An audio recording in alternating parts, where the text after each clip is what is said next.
Okay, good afternoon. This is Richard Hsu, host of Hsu Untied. Today, I'm very pleased and thrilled to have as my guest Jon Van Gorp, the chairman of Mayer Brown. Jon, welcome to the program. Thank you, Richard. It's a delight to be on your podcast. Well, thank you for joining me. So let me start by asking you, I realize you're currently the chair of the firm, but tell me a little about the practice that you had or still continue to have as a lawyer. Sure. So my expertise is structured finance or securitization, which we don't use as much after the Lehman challenges of 2008 and 2009.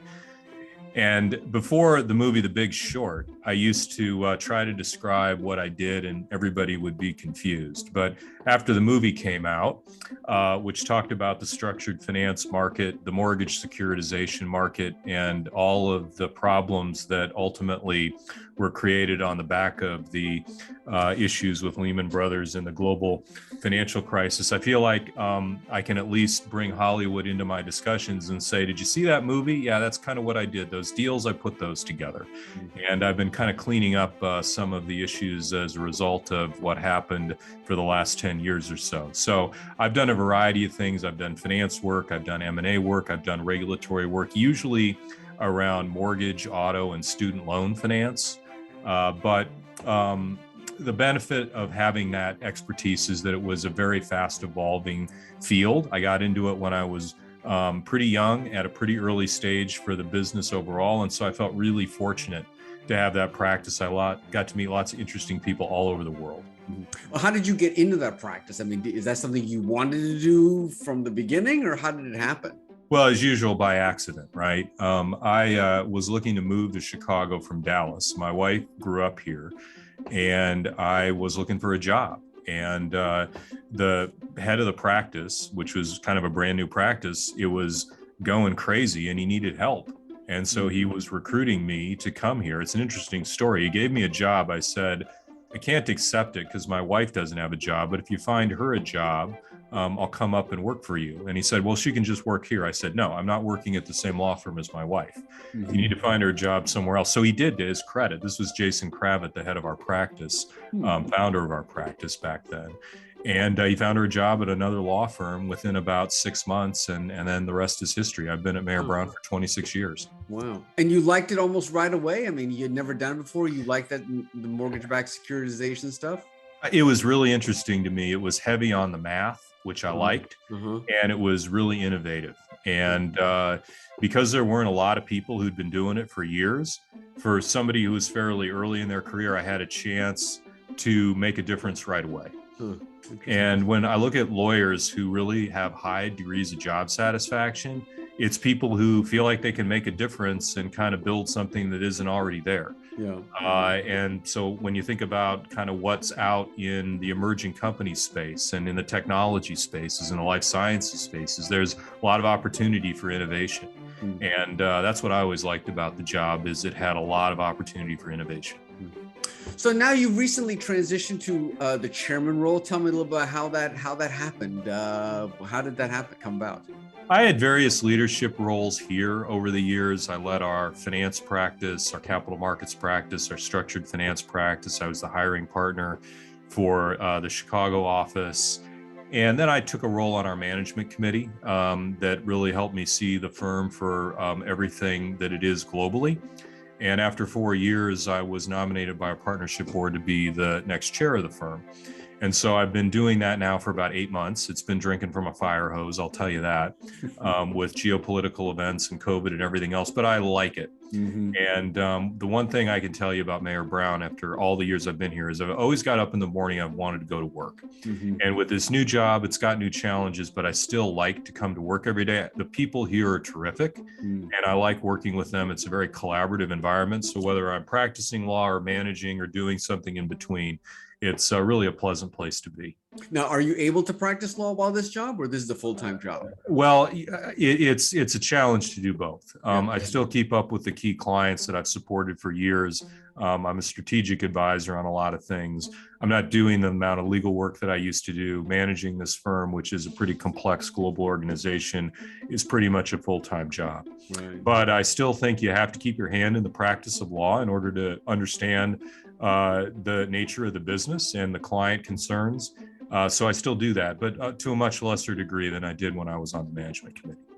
Well, let's talk about one topic that's important to me, which of course is recruiting. So I'm just curious to know what have you been very proactive in recruiting as the chairman, or tell me a little bit about what you've been doing in that front.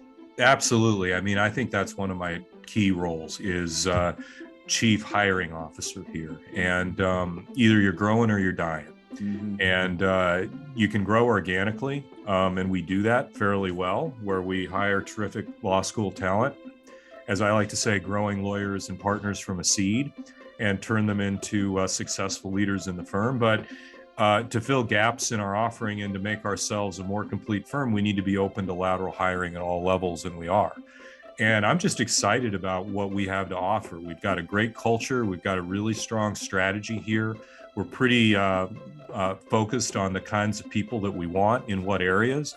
And so I find it a real delight to do the recruiting part of the job. I get to meet lots of interesting people, travel the world doing that. And so of the things that I've spent my time on over the past 8-9 months, I probably spent more time on that than anything else. And I've probably gotten more enjoyment out of that because I've gotten to meet so many interesting people.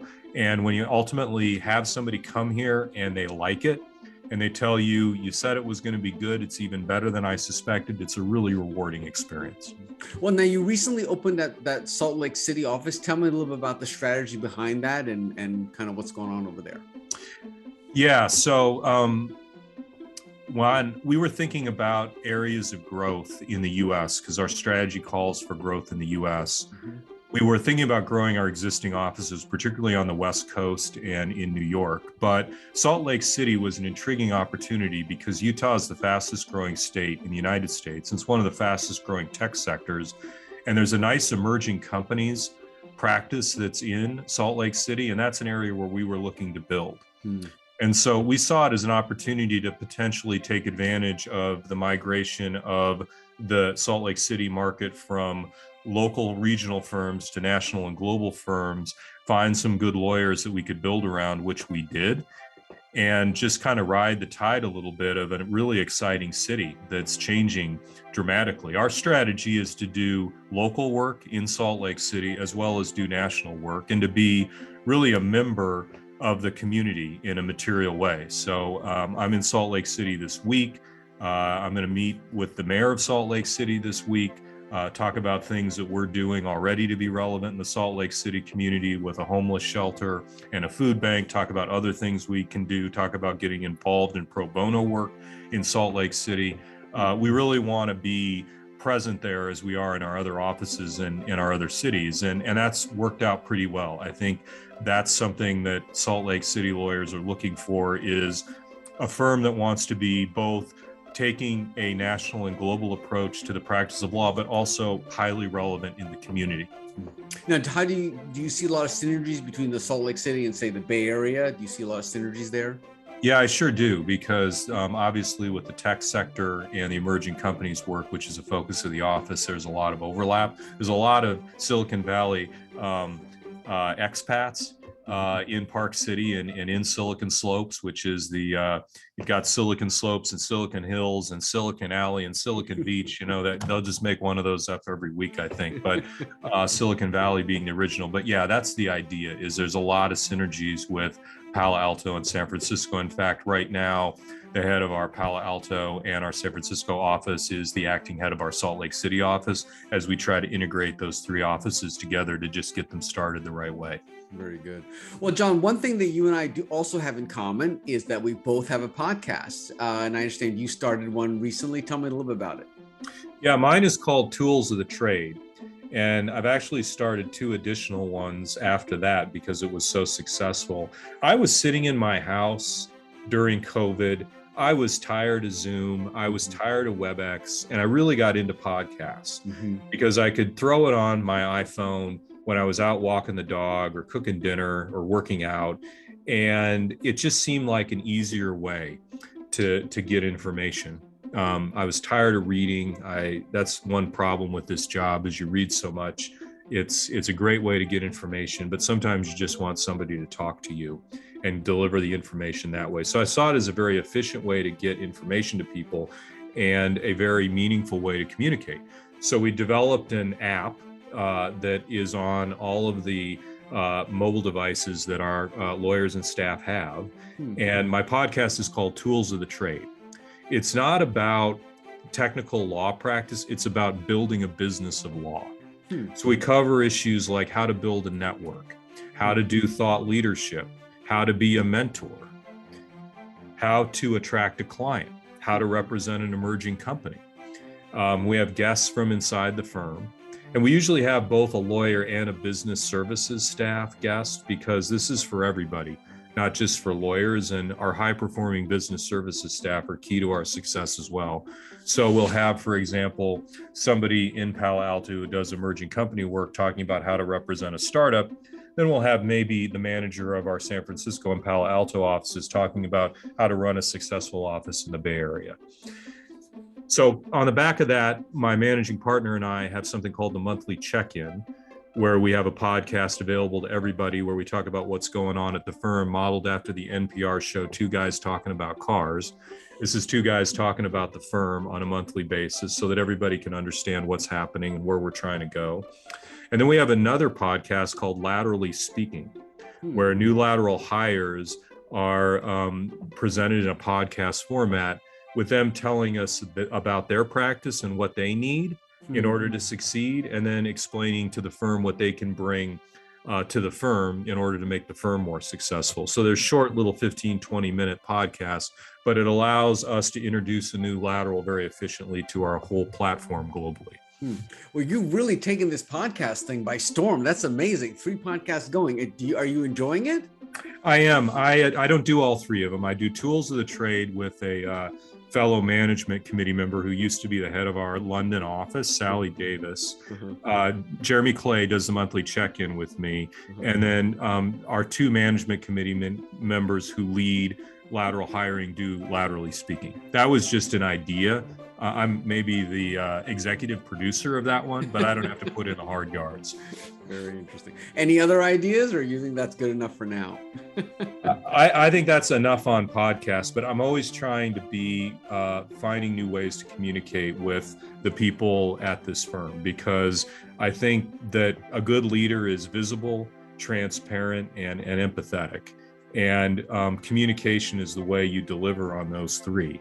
And so podcasts were just another way to communicate, but I'm constantly thinking about ways to better communicate in an environment where we're just not in person as much as we used to be. But I hear a lot from lateral partners that communication is something that they're really looking for. I write a newsletter every Friday to the whole firm about things that are happening at the firm and highlight interesting things that we're doing. Last week, I highlighted a couple of folks in our German offices that have opened their homes up to Ukrainian refugees.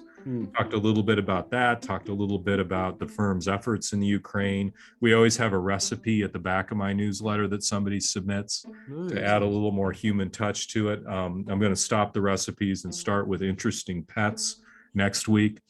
But I'm just trying to find ways to reach people. Yeah. And so I'm always open to new ideas, and I'm open to trying new things. I think communication in a law firm is really important. And the feedback's been good so far with all the various things you're doing? Yeah, it has been. I think people like to see different approaches, and they like to feel in tune with what's happening at the place they work. And this has been a pretty efficient way to deliver the information. Now, I know your list of things that you're probably working on is a long list, but if you had to identify just a couple of things, 2 or 3 top things for 2022 that you're really focused on, what would you say they would be? I think getting people back into the office and getting back into our collaborative working arrangements is key to me. And that's been harder than I think I thought it was going to be.